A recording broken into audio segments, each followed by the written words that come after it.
Hello, my name is Marcus. I'm the compiler of a collection of therapy quotes entitled Psychoanalytic Self-Awareness Quotes. This is TQ 309 to 312.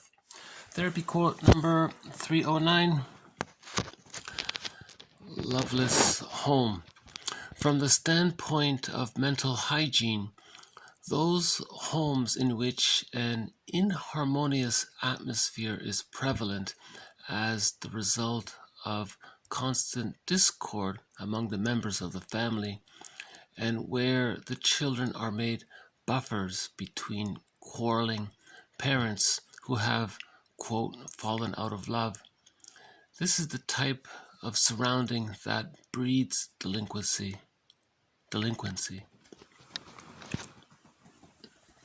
So he puts in there, in quotes, for the parents who have, quote, fallen out of love. So he puts that there because he's talking about transference love. When Bergler says neurotics are capable of transference love, not genuine love. Genuine love comes from the psychological birth, and a secure attachment style is needed from birth to 3 years of age to reach the psychological birth, which leads to the capacities of the real self, one of which is to love genuinely in a mutual relationship. If there's arrested development prior to the age of 3, that's an insecure attachment style, and then from this position, that's considered a developmental trauma. When there's trauma, there's repetition compulsion going awry after the age of 5. So a love relationship from an insecure attachment style, that's called transfers love, because you're projecting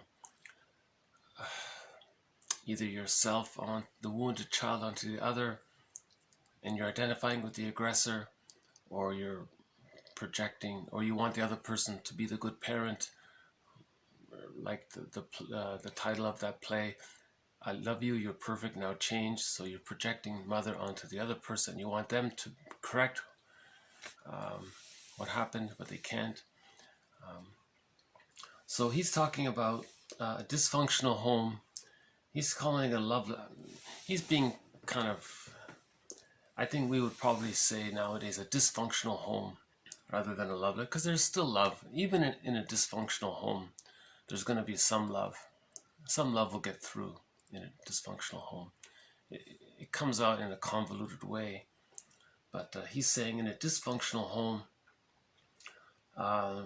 from the point of mental hygiene, so he's using that phrase mental hygiene, because in the past there was this thing called the mental hygiene movement. And we had a video before in reference to the mental hygiene movement.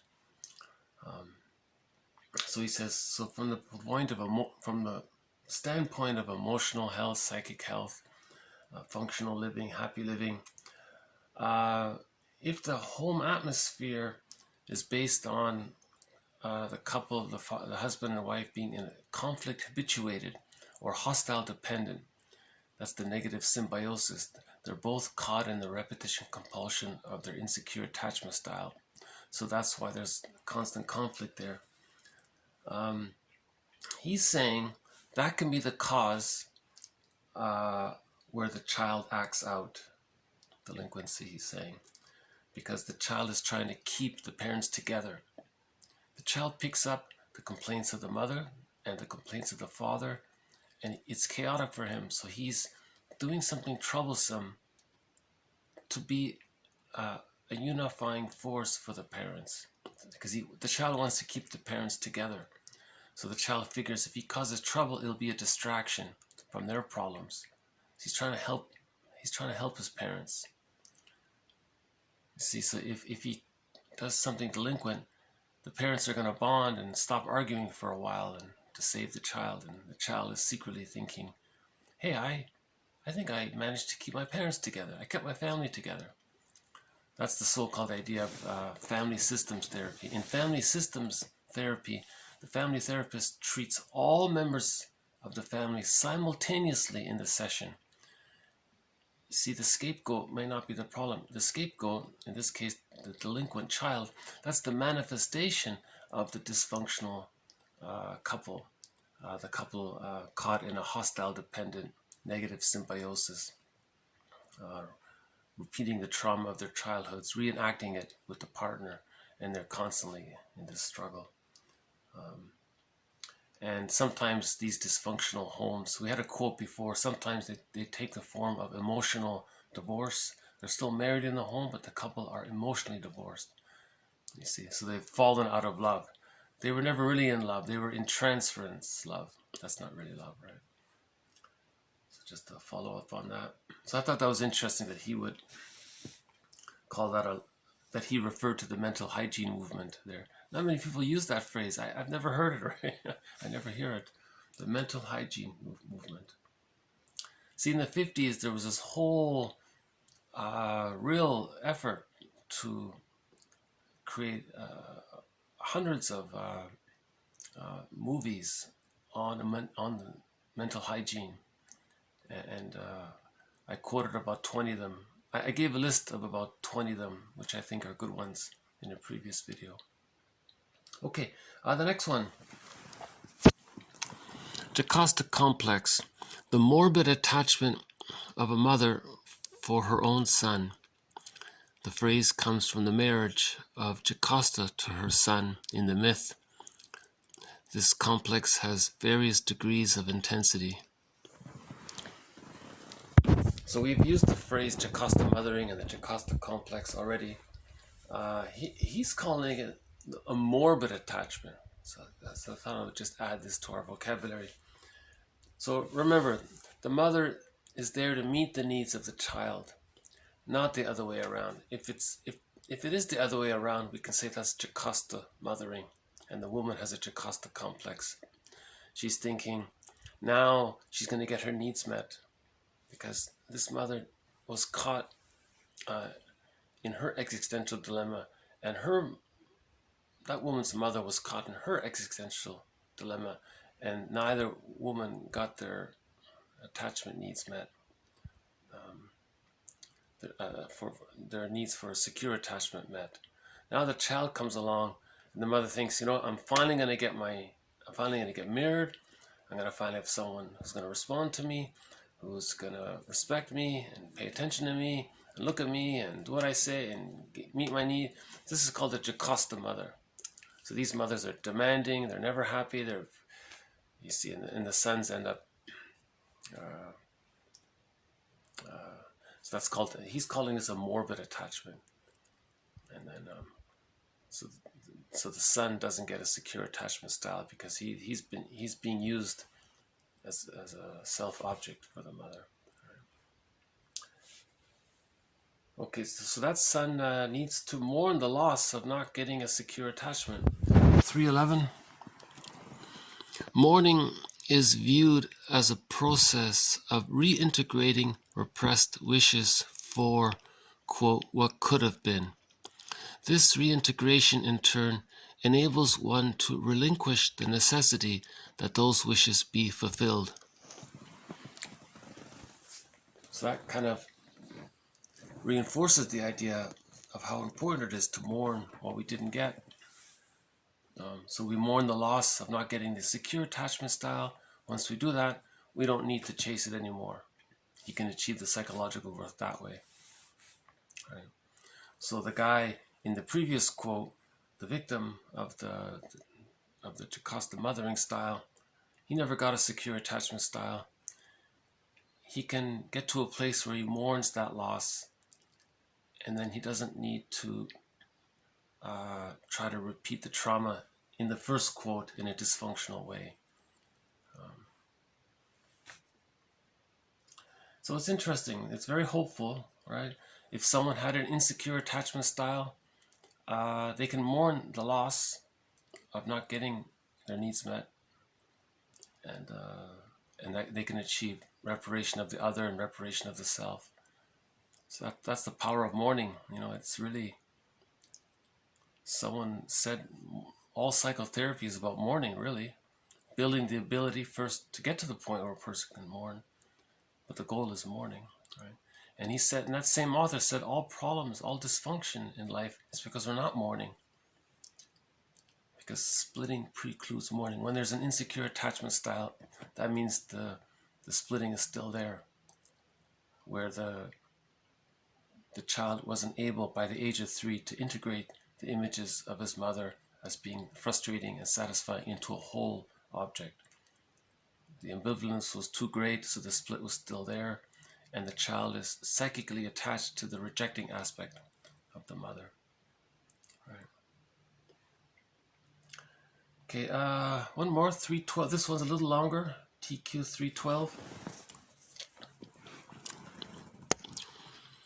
While breastfeeding and bottle feeding are thought by some to be interchangeable phenomena, other experts consider artificial feeding to be a physiologically curious, if not bizarre, aberration. While there exists no convincing evidence that babies who are bottle-fed with love and affection suffer later psychological costs, many experts agree that breastfeeding is the very, quote, essence of mothering. Certainly, breastfeeding offers the unique opportunity for unmatched emotional and physical closeness between mother and infant. It is perhaps surprising, then, that this pleasurable and mutually beneficial experience is disavowed by some women. Middlemore has discussed the mother's conflicts with breastfeeding in terms of the unconscious fantasies remaining from her own infantile experience. Deutsch has associated disavowal of breastfeeding with fears of losing one's attractiveness, freedom, comfort, and vocational achievement. That last point is really heartbreaking, where a woman says, well, I'm not going to breastfeed because I'll lose my attractiveness from it. I mean, how selfish does that get? I mean, the very essence of mothering is, as he says there, the very essence of mothering is breastfeeding. Or she thinks it's going to cost her job if she's not that attractive, so she's not going to breastfeed. That's a sad point, that one there, that last part. But the one before, the Middlemore one, he says that some mothers are uncomfortable with breastfeeding because it reminds them unconsciously of what happened when they were breastfed. That's interesting, you see, that could even happen. That's the theory. He's theorizing that he doesn't want to that the mother doesn't want to breastfeed because it bothers her. She doesn't know why. He's saying it's because she was misattuned or had problems with it. And there was a quote previously about the mother breastfeeding so abusively that she was smothering the poor baby, and the baby had a hard time. And that was one author's theory of why that child had asthma later on. That was an earlier. That's in. I think that'll be in a quote to follow in a future video. That one there about why the client had asthma, and through the analysis, the conclusion was it came to that point. That was one theory about it. So, yeah, it's surprising why a number of women would refuse this. It allows the mother to be in tune to the child's needs if she's breastfeeding. She's attuned, she's connected, they're bonded, so she can pick up the messages properly. See, if the bottle is used, then there's more of a chance of a misattunement, and that could be traumatic, right? But that could be like a developmental trauma. That could lead to the negative symbiosis, right? But the first part says that theoretically, if the mother's still loving and she's still attuned, the child can still get a secure attachment style. But he's saying it's a bizarre aberration. It's a physiologically curious, if not bizarre aberration, that this would occur. And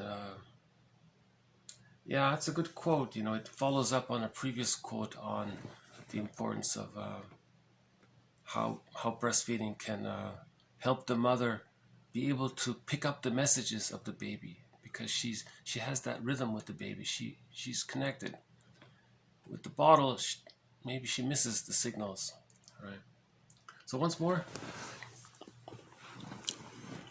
while breastfeeding and bottle feeding are thought by some to be interchangeable phenomena, other experts consider artificial feeding to be a physiologically curious, if not bizarre, aberration.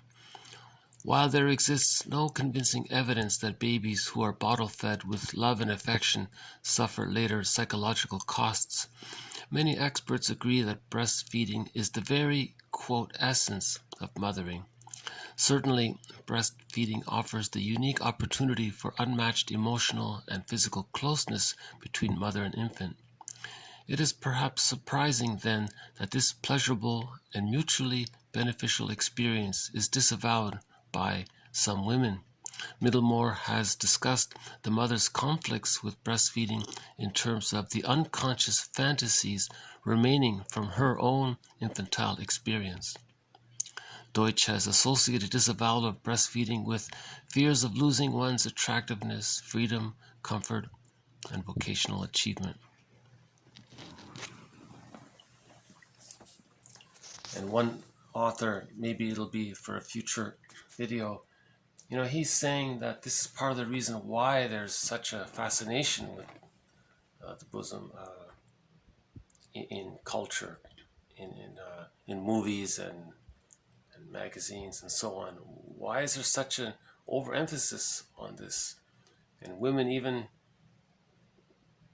get surgery to enhance it. Like, why is there this fascination? He says it's from this disturbance related to this.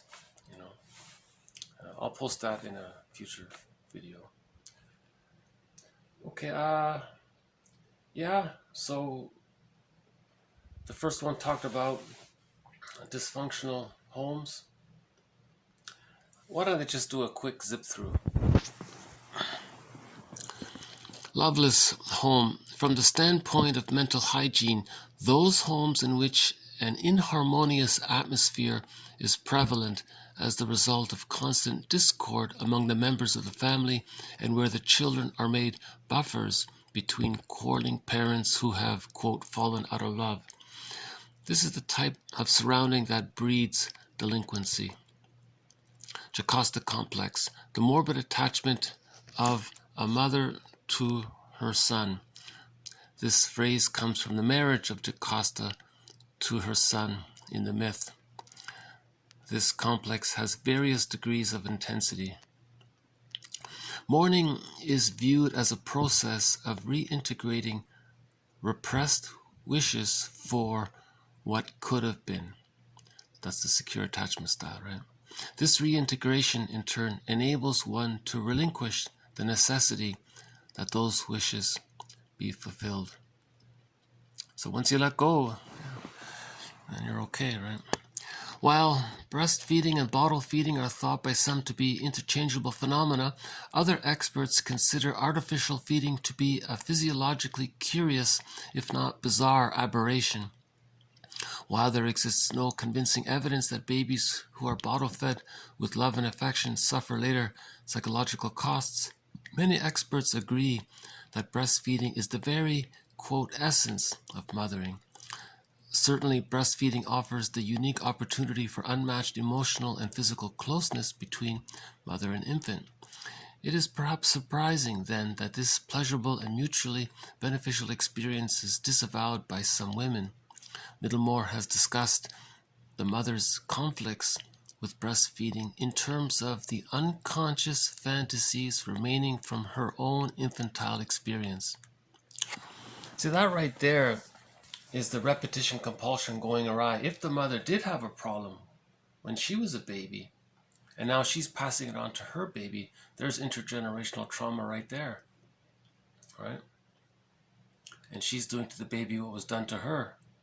Theoretically, Burglar would say she's trying to communicate what was done to her by doing it to the baby, but the poor baby can't be her little therapist and say, wait, are you doing to me what was done to you? You know. Deutsch has associated disavowal of breastfeeding with fears of losing one's attractiveness, freedom, comfort, and vocational achievement.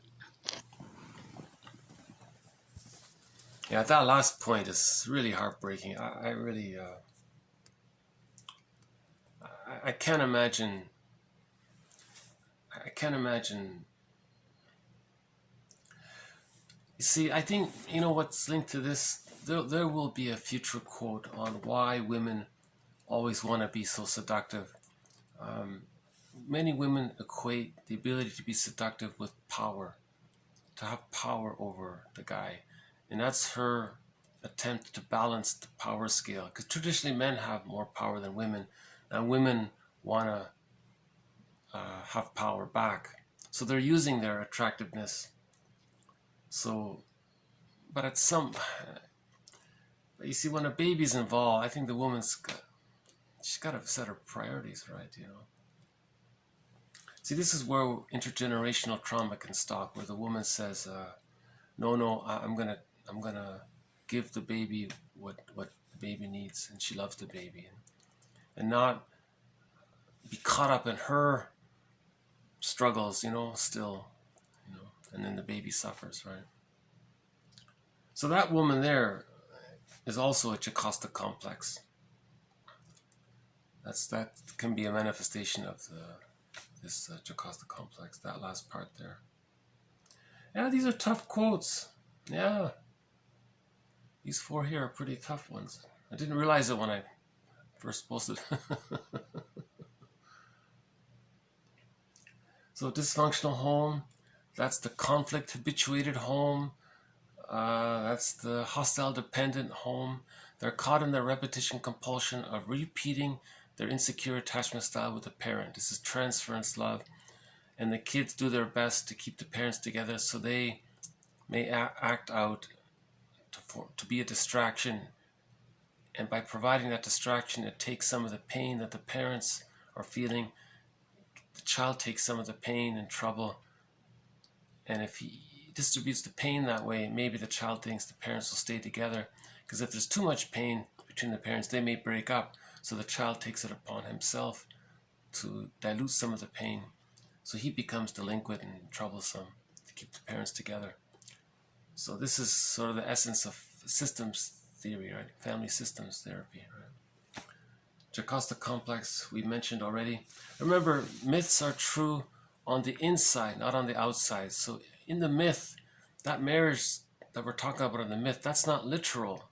There's no literal marriage that the story depicts. It's talking about the representation, the psychic representation of the other overpowering, let's say, or impinging upon or engulfing the psychic representation of the self. So this psychic phenomena of the image of the other impinging upon the image of the self, this invisible phenomena is depicted in the myth or the fairy tale as a metaphor to describe this inner world. Like the child said, myths are true on the inside, not on the outside. The myths are trying to describe what's going on in the inside. It's nothing to do with any actual marriage on the outside. It's describing this phenomena of the memories of the interaction with the mother impinging upon any positive memories of the self that the child may have. You see, so there's that negative connection there, the negative union, let's say. Mourning, splitting precludes mourning. So the idea is to face the inner ambivalence, that's the whole working through process. The whole therapy, it can take years to do this, right? To integrate the splits, to reach whole object relations and mourning. Oh, we have a little visitor here. Hold on. No, he just flew off. You know, a bird just arrived on my deck, but within a second he took off. And the last quote was about, so he's saying in the beginning, it doesn't necessarily mean the child is not going to, that the child cannot have a secure attachment style. A child can still have a secure attachment style with his mother if she's caring and loving and attentive. But he's saying the whole thing's bizarre. It's a bizarre aberration. Why? So then towards the end of that quote, Middlemore said that the mother has, that breastfeeding for her triggers unconscious memories of what happened to her when she was breastfed, or not breastfed. Let's say, I don't know. Yeah. That last point, what Dutch was saying, you know, she's gonna, is a woman gonna lose her job if she's less attractive? I mean, really, if she's a, that's not right, you know. Okay, I guess I'll just leave it here. Okay, so this has been TQ 309, 310, 311, and 312. More to follow. Thank you very much. Bye for now.